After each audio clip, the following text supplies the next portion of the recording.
You are listening to This is Oklahoma, hosted by Mike Hearn, telling stories of Oklahomans and those that have made it their home. What's up, guys? Welcome back to another episode of This is Oklahoma Podcast. Mike Hearn here, your host, back with another episode. Excited to share this episode with you today, but before we do, I've got to thank our sponsors. First of all, the Oklahoma Hall of Fame. They've been a huge part of this podcast for the last few years. So the Oklahoma Hall of Fame have been sharing Oklahoma's story through its people since 1927. For more information on the Oklahoma Hall of Fame, go to www.oklahomahof.com. And for daily updates, go to oklahomahof on Instagram and give them a follow. Our other sponsor today is the Chickasaw Nation. Now, the Chickasaw Nation have sponsored pretty much everything in Oklahoma. They're a huge supporter of Oklahoma, and it's an honor to have their name and their brand supporting this podcast. A huge shout out to Governor Anatobi for supporting this podcast. It really means a lot. Our third sponsor is Diffie Ford Lincoln down in El Reno. Now, this one makes me so happy because these guys are great friends of mine, play a lot of golf together. I've bought my cars from them, do most of my oil changes down there, have a cup of coffee, hang out down in El Reno. It's a good spot to go. And not only are they great friends, but they provide a great service. So for over 60 years, third generation family owned Oklahoma business down in El Reno. They're also in Bethany as well. So people in the Bethany area know the Diffies really well. But if you're looking for anything new, used, Ford, Lincoln, or whatever, I'm sure they could find anything you want. Check them out, diffieford.net, and then on Instagram at diffiefordlincoln. What's up, guys? Welcome back to another episode of This is Oklahoma. Mike Hearn here, your host, back with another episode, bringing you another episode leading up to our Small Business Saturday with Nichols Plaza and Classen Curve. And so it gives me great pleasure to introduce to you today our guest, Mr. Jim Clark. Thank you so much for inviting me into your wonderful store. Thank you. Very glad to be here. Yeah. So this store, this is a fairly new store, isn't it?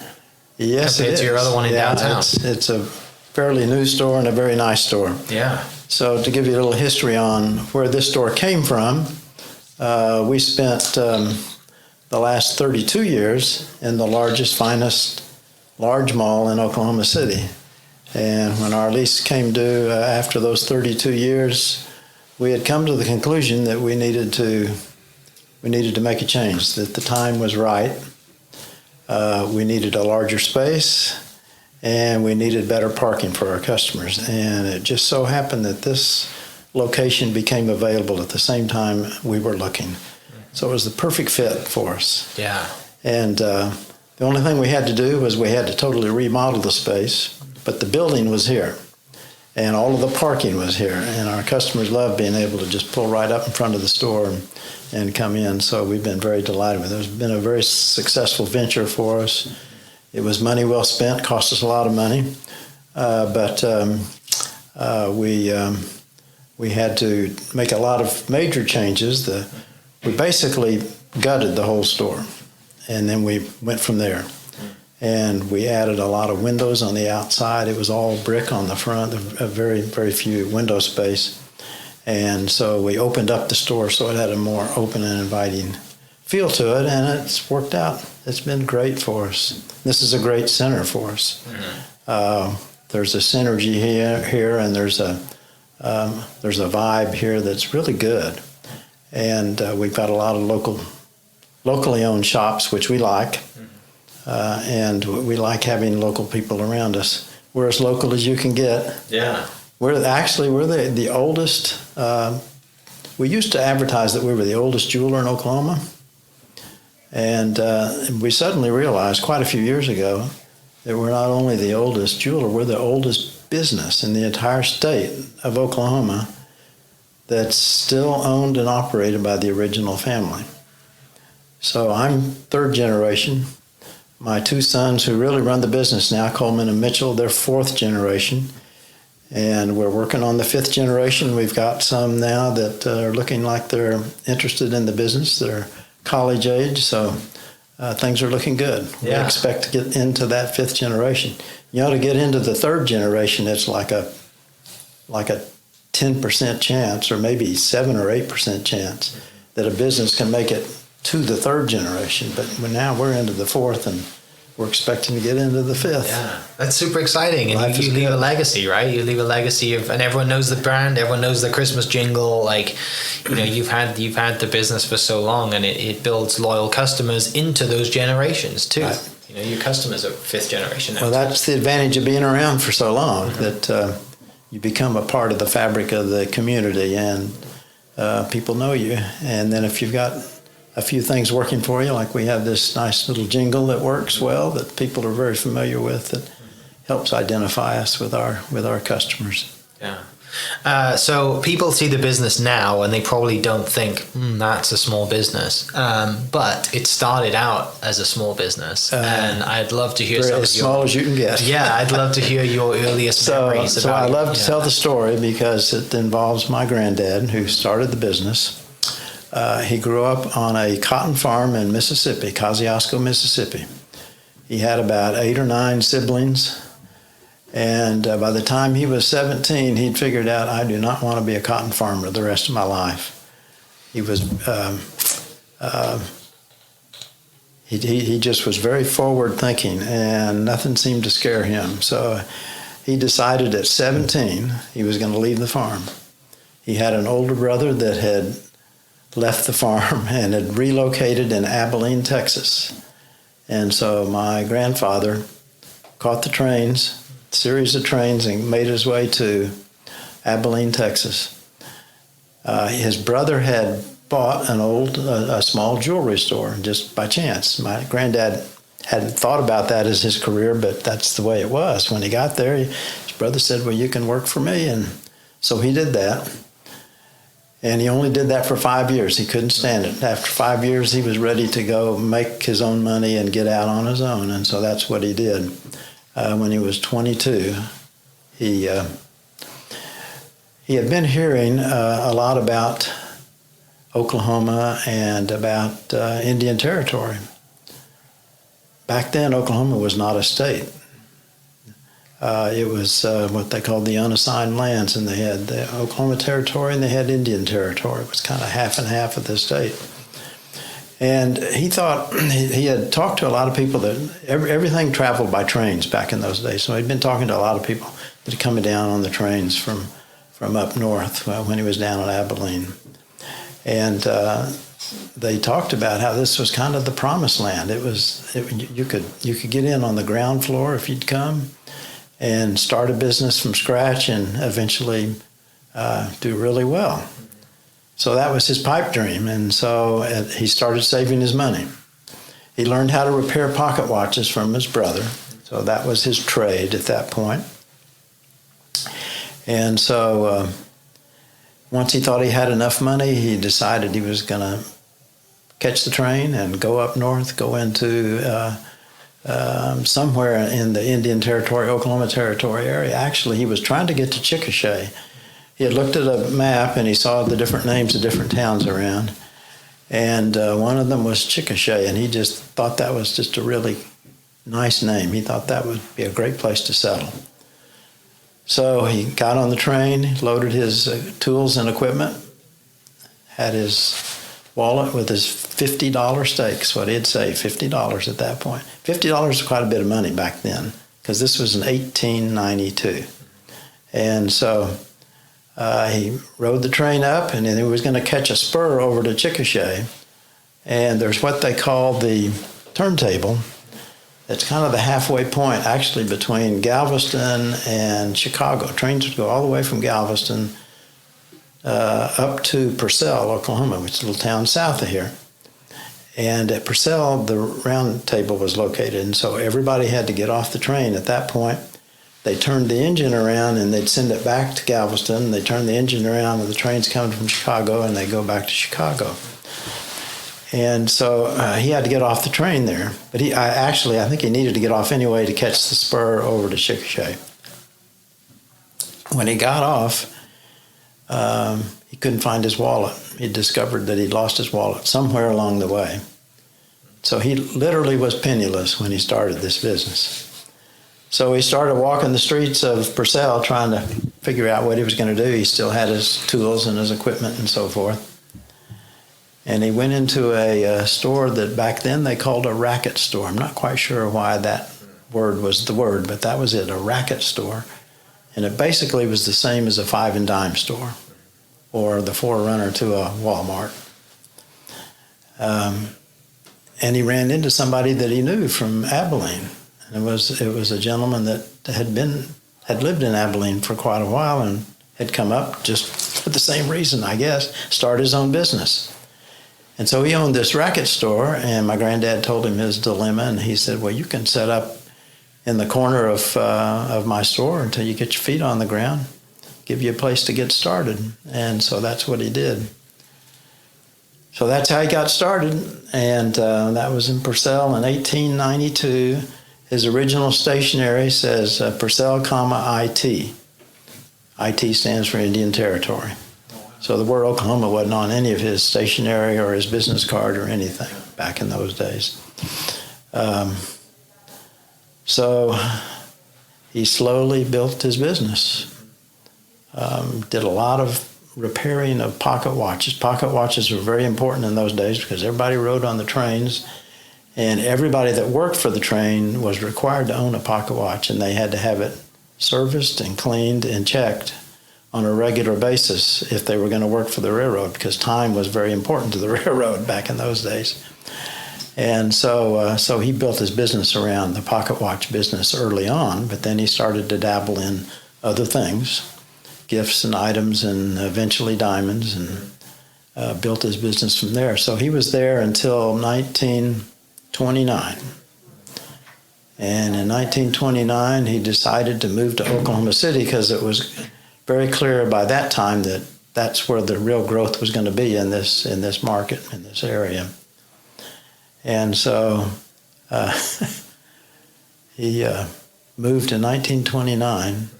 That date should sound a little significant to you because that's right when the stock market crash happened, 2930.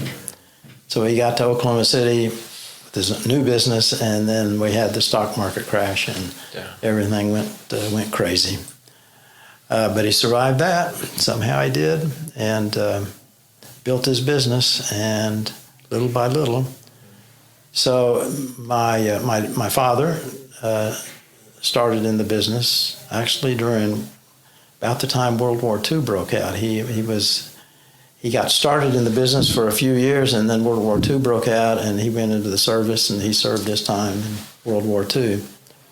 And my uncle helped kind of watch things, and my granddad, who was still living at that time, watched things while he was gone. Then he came back, and he started helping build the business up and developing the reputation that we have and been able to keep. So then I came along, and it was my duty to step in, or at least not duty, I was pleased to do it. I love this business and have worked in this business since I was this high. That happens with when you have a small business, a family business, everybody gets involved in it. So from a very young age, I was involved in whether it was sweeping, gift wrapping, small duties that they could trust me to do. And then continued working all through high school and into college and beyond. Yeah. I got married pretty young, so I was married while I was still in college, but I was married and had we didn't have our baby until after I graduated, but we were pregnant with our first child in my senior year, and I was taking a full schedule and working in the store half-time and commuting from Norman. I went to OU, so it was great. It was great fun. Yeah. What, I'm sure there's so many memories and so many great moments and you like remembering your grandfather, right? And being around that. And what was he like? Did he tell us many stories? Did he keep to himself? What did he share any wisdom with you? Yeah, what are those moments? So I was fortunate enough to know my grandfather, because a lot of people, their grandfathers maybe weren't around when they became teenagers or older. My grandfather lived to be 94, and so I knew him up until after I was married. So all the time I was growing up, we had many good times sitting on his porch with my dad. My dad would go by every Sunday and visit with his dad, and they'd sit out on their front porch in their swinger, and I got to go on those little trips many times, and which was really nice. He was quite unique individual, as you can imagine, my grandfather, and he was very connected with his church, and we used to tease him that he spent more time on church work than he did store work, and he literally did, particularly in his later years. He would stay up in his office most of the time, and he was busy raising money for the church. He helped plant a lot of new Methodist churches in the state of Oklahoma. In fact, he was called Mr. Methodist in the state of Oklahoma because he had been to more what they call quarterly conferences than anybody else, and he was so really engrossed in helping develop churches. So there are a lot of churches around the metro area that there's one that's named after him. One it's called the B.C. Clark Memorial Methodist Church out in the western part of the city. But he was quite a guy, and people loved him. He loved to go to church camps. In fact, he was 94 when he passed away, and he actually tripped on a trail going to the mail room on a camping trip or a church camp, because he felt he personally needed to get the mail for the bishop and deliver it to him personally. And he was very good friends with the bishop, but he had so much respect for him. And my granddad, 94 years old, he's going to the mailroom to get the bishop's mail and to take to him personally. And he fell on the trail because it wasn't concrete. It was just it was out in the woods. And anyway, we miss him quite a bit. He definitely set the tone for the business. And so now I have my two sons who are involved in the business. So they're fourth generation. They took a similar tack to what I did, and they actually worked outside of the business for a few years, each of them. And we all agreed that was a great idea, and I was willing to take my chances that I'd still be able to get them back. But it was good for them to get that outside experience, and they both did. And they did really well, so they came back with a lot of self-confidence and belief in the fact that they could make their own, whether they went in the family business or not. Yeah. And I love having them. They contribute so much, and they've made our business what it is today, the fact that it's grown as much as it has. So now we're looking for the fifth generation, and and by the way, we have, my oldest son has 4 girls, and my youngest son, Mitchell, who are in the business, he has 3 boys. And the one thing that's been very clear to me in watching our industry, and really all businesses, is how much the women contribute to the businesses these days. So we're looking for a few good men and a few good women too. So we would love to have a fifth generation that's the female persuasion. They make great owners of jewelry stores. Yeah. They have a great understanding of fashion and jewelry, and so in our industry there are a lot of second, third, and fourth generation women that are running their family businesses now, and of course a lot of men too. So, oh yeah. I mean, women love diamonds, right? That's right. Yeah. And I think when Coleman was on the podcast, he mentioned, going away, and that was a huge value to go somewhere else, right? To go outside of the business to learn, so that what you learn you can bring back and then add to the business to help grow it. And that's something of super valuable. And it is tough to do, right? It is tough to as a younger generation to think, like, I've got it made here. Like I have a job if I want it, but I need to go learn my craft first to feel like I really bring something to the table. And obviously the boys did that, and looking for that in the next generation, which is fun to have. I mean, family businesses aren't easy, but you're in it together, right? And there's fun in that. There's nothing better than a family business when it works. Yes. They don't always work. Sometimes there's too much tension between siblings and families, and it can be difficult. But when it works, there's nothing sweeter than that. It's great, and there are a lot of businesses in our industry that are like that have the full families involved in it, and that really love working together. And it's a wonderful thing when it works. Yeah. Did you, when you went into the business, was that you grew up in it, you didn't think about doing anything else? Like what did you go to university for? So in my case, I always wanted to be in the business from a very young age. I have an older brother who is an astrophysicist. Wow. And he never wanted to be in the, from that perspective, he always was very focused in the scientific field. And by the same token, I was always focused on our business. So I got outside experiences in different ways. So my two sons, when they graduated, they weren't 100% sure that they wanted to be in the business. They both had that feeling inside, but they wanted to work somewhere else first, and I really encouraged that.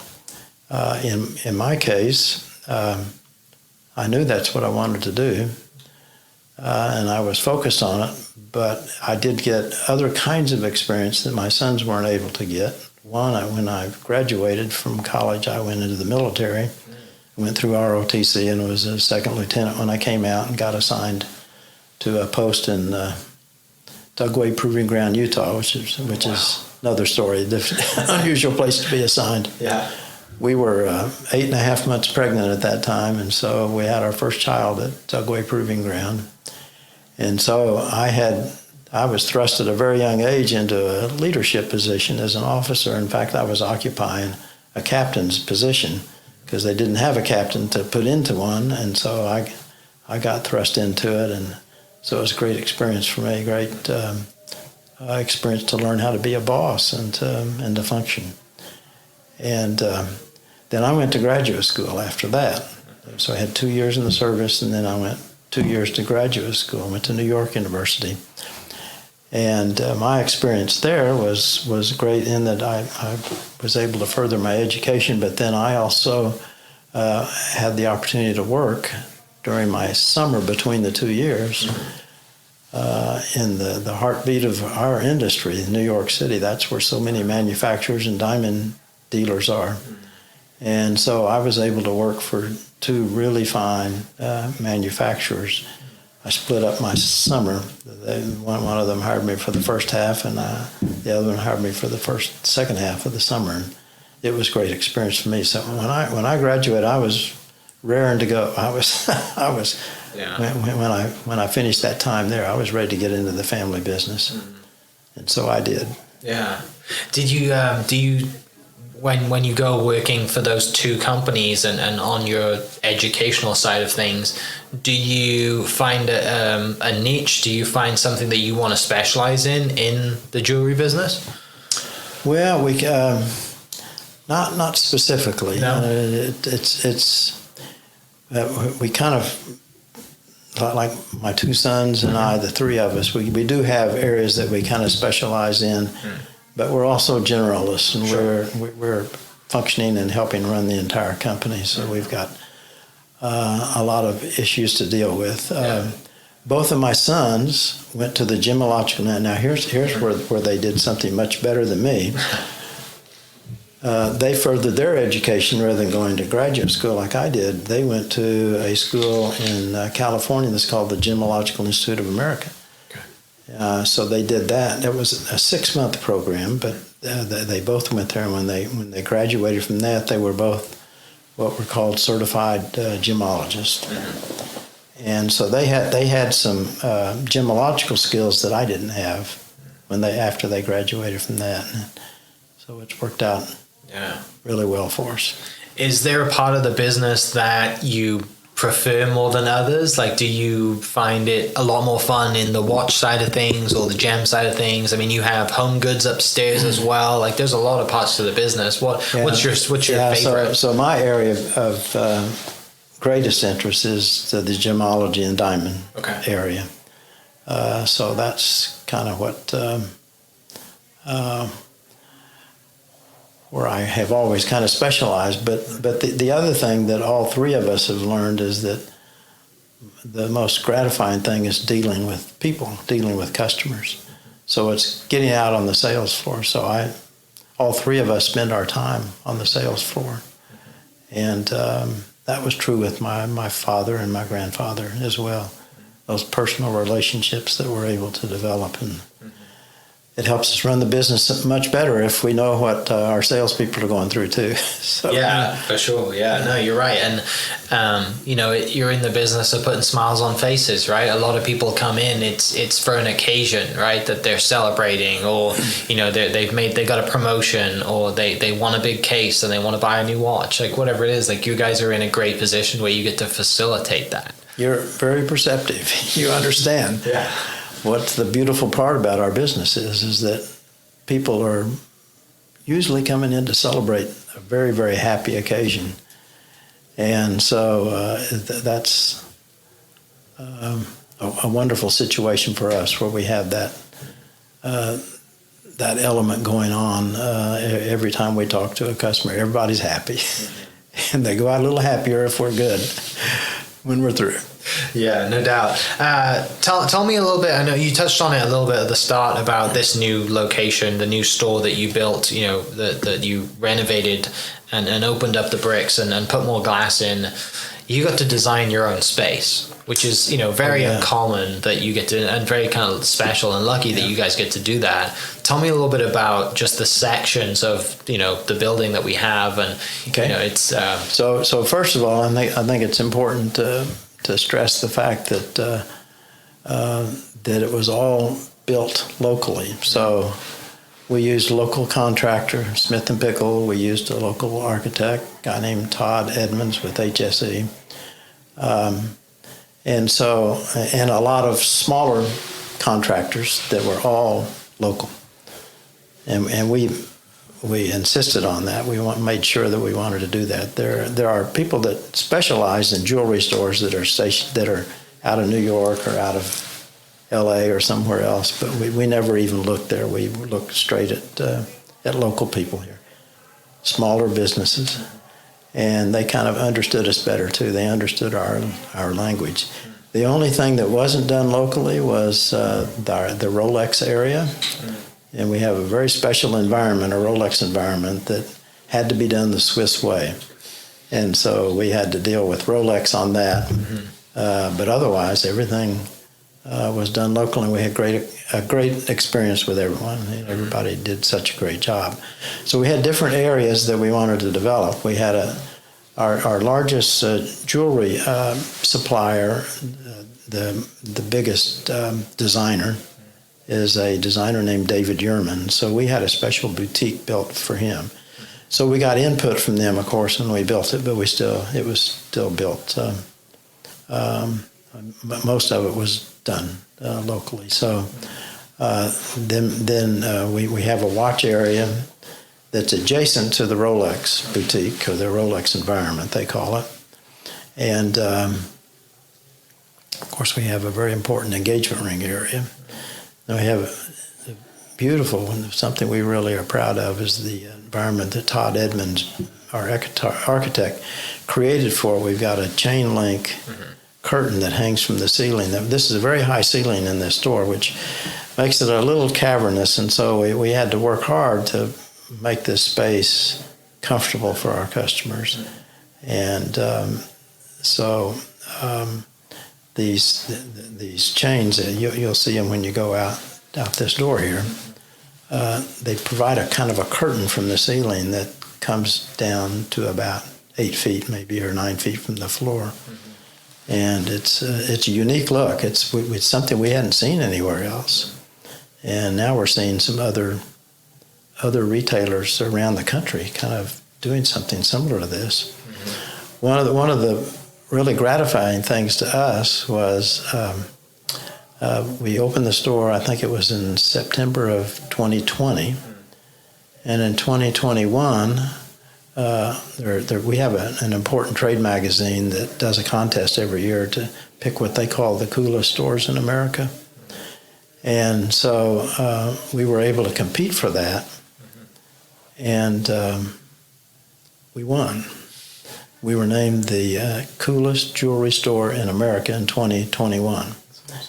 And of course, our contemporaries in the business a lot of them were very happy for us, but a lot of them were, I imagine, a little envious too that we got that title. So we were the feature story, along with they had like second place and third place, and they had what they call small. They decided that they needed to give the smaller jewelers a chance at it too. So they had the coolest jewelry store in America, the small cool and the large cool. We were the large cool because this is a very large store. So, at any rate, it was nice to get that recognition, and it was good for our architect and our designers and people that were so deeply involved in it. Yeah, it's a testament to the people that you chose to do the work, right? And it makes it, I don't know, it's a little bit sweeter when it's local too.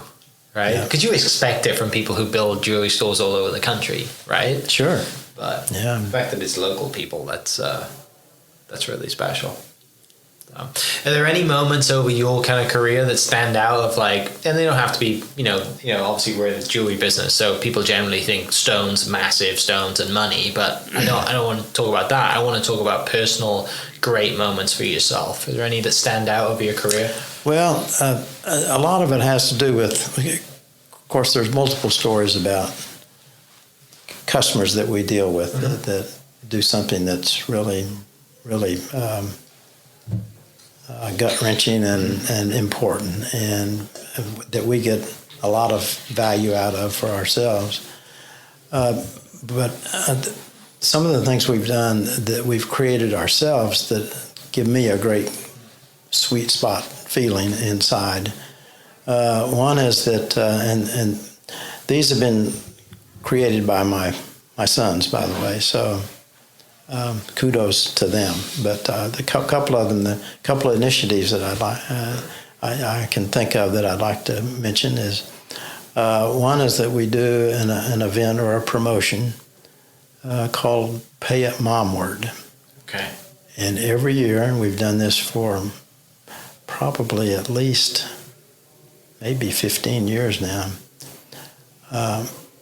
10 days leading up to Mother's Day, we start placing gifts out in the community, a gift-wrapped item in a package, and we place it all kinds of random places for people to find, just to suddenly come upon if they see a small package that's gift-wrapped, and it's just there like somebody forgot it or left it.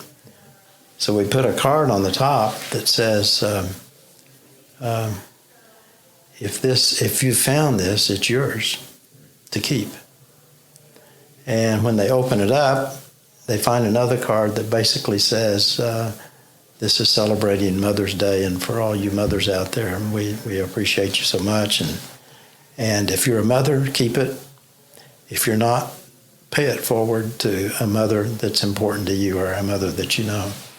And so 10 gifts, we do a television spot usually that promotes it and other ways. And so there's always a lot of chatter and talk around town about, have you found the one for today? And then we post them, of course, on social media, post the gifts.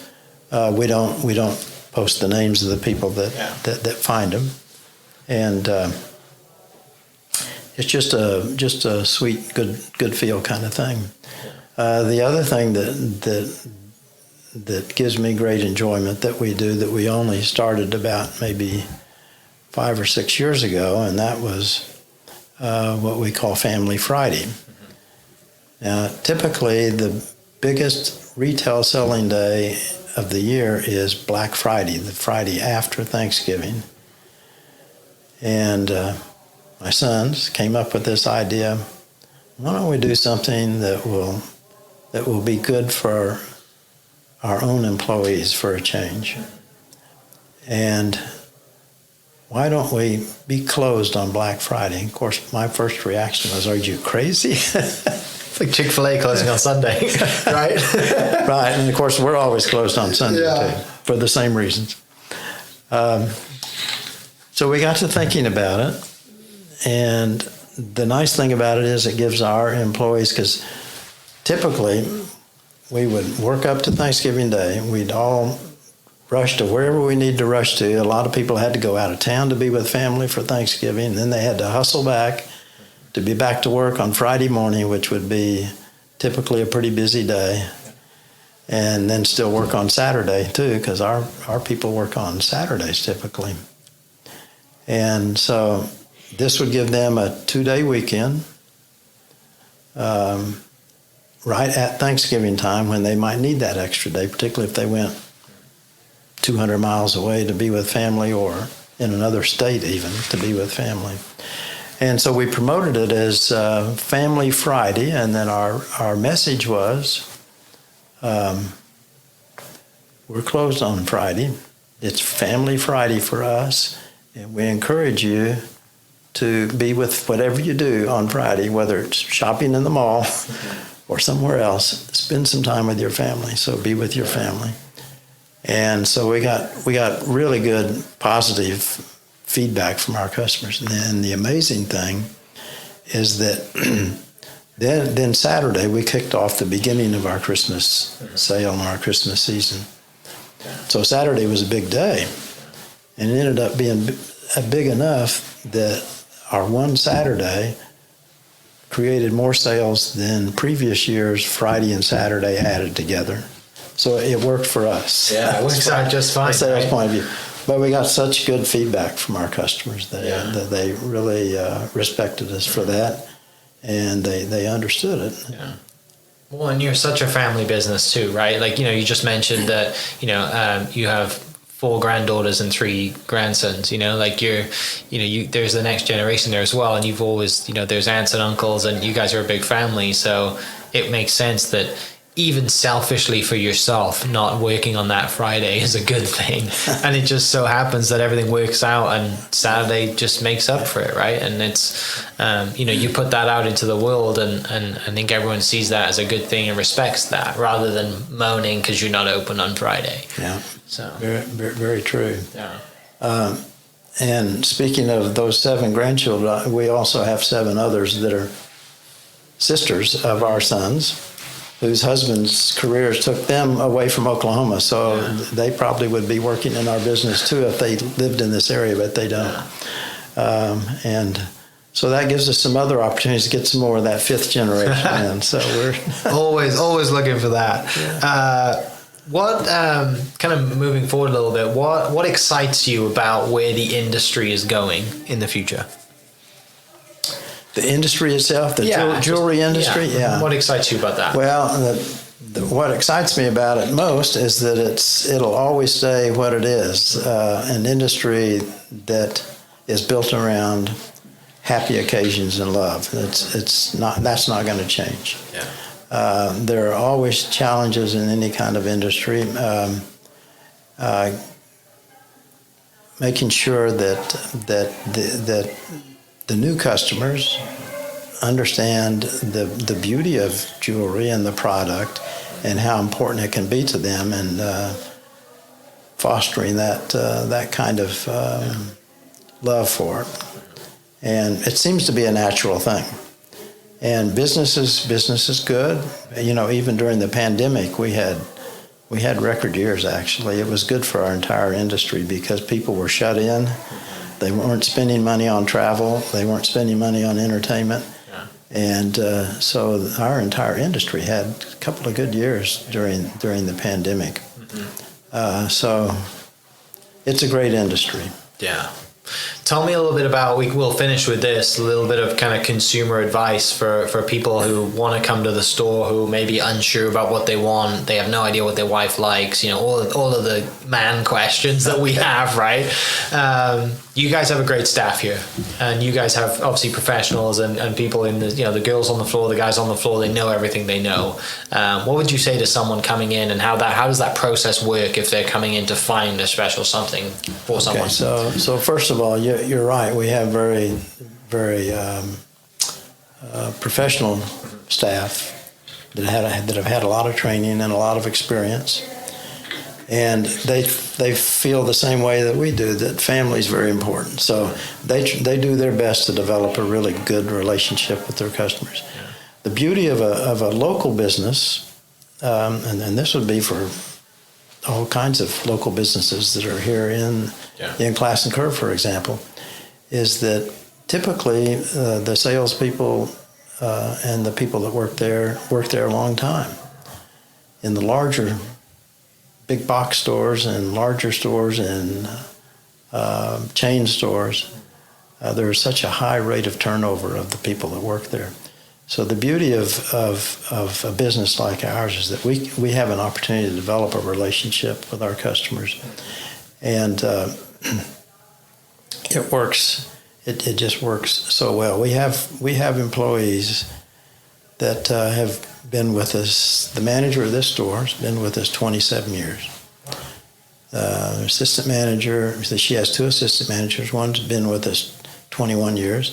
The other one's been with us 12 or 13 years. We have Bruce over here at the counter that's been with us over 30 years. I've got people downtown that have been with us 40 and 42 and 43 years. And so we have customers that buy their engagement ring from us, they move off to Lubbock, and 10 or 20 years later they come back and they find the same salesperson there to help them again that sold them their engagement ring. And that's the beauty of this business. A lot of repeat customers that keep coming back, and one of the reasons they keep coming back is that Joe is still here and Tom is still here, and they develop these really close relationships, which is neat. One of the interesting things, my son Coleman was off at some social event, and somebody that he didn't know, they introduced themselves to each other, and he said, are you with B.C. Clark? And Coleman said, yeah. And he said, I think my grandfather bought his engagement ring at B.C. Clark. And Coleman just happened to casually kind of get the name of the grandfather. And this was one evening they were out, and Coleman said, I might be able to find the record on that. I'll check tomorrow and I'll call you if I do. And so sure enough, in less than 5 minutes, after Coleman got to the store and told me the story, he said, I think I'll go see if I can find it. And in 5 minutes, he comes back and he's got this 3x5 index card that we used to. This was back in older times. Yeah. Now everything's on our system, computer.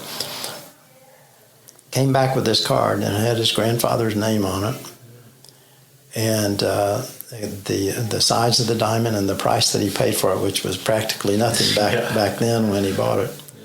Yeah. So the date on the card was 1960 something. Mm-hmm. So here it was, 30-something, like almost 60 years. A record that's something you don't find at a big box store. You can't go back and find an old record like that. No, they've been thrown in the trash. But in a small local business that hadn't had a big fire in the meantime, you'll find that's the key right there. You'll find things like that. Wow. Yeah. What a great story. Yeah. I'm sure we could sit here for hours telling stories, and there's abundance of those stories as well that you have. But I want to thank you for taking time out today to share some stories for people listening. I'll put the website to BC Clark. You probably already know it, but I'll put that in the description. And the jingle will start sometime soon, I'm sure, if it hasn't already gone out by the time this goes out. And yeah, shop Classen Curve and Nichols Hills Plaza. And don't forget Small Business Saturday. We'll catch you next episode. Cheers. Hope you guys enjoyed that great episode. Thank you so much for listening. As always, huge shout out to our sponsors, the Oklahoma Hall of Fame, sharing Oklahoma story through its people since 1927. For more information on the Oklahoma Hall of Fame, go to www.oklahomahof.com and follow them on Instagram for daily updates at oklahomahof. Our other sponsor, the Chickasaw Nation, amazing sponsor. They do amazing things for the state, and they're always sponsoring something in Oklahoma. They're a huge supporter of Oklahoma, and without their support, we wouldn't be able to do what we do. And our third sponsor is Diffie Ford Lincoln down in El Reno. Now, this one makes me so happy because these guys are great friends of mine, play a lot of golf together. I've bought my cars from them, do most of my oil changes down there, have a cup of coffee, hang out down in El Reno. It's a good spot to go. And not only are they great friends, but they provide a great service. So for over 60 years, third generation family owned Oklahoma business down in El Reno. They're also in Bethany as well. So people in the Bethany area know the Diffies really well. But if you're looking for anything new, used, Ford, Lincoln, or whatever, I'm sure they could find anything you want. Check them out, diffieford.net, and then on Instagram at diffiefordlincoln. Thank you for listening. We are inspired by those around us and hope that you are too. Make sure you subscribe to this podcast on your favorite podcast platform and leave us a review so we can keep telling your stories. For more great Oklahoma content, follow This Is Oklahoma on Facebook and Instagram.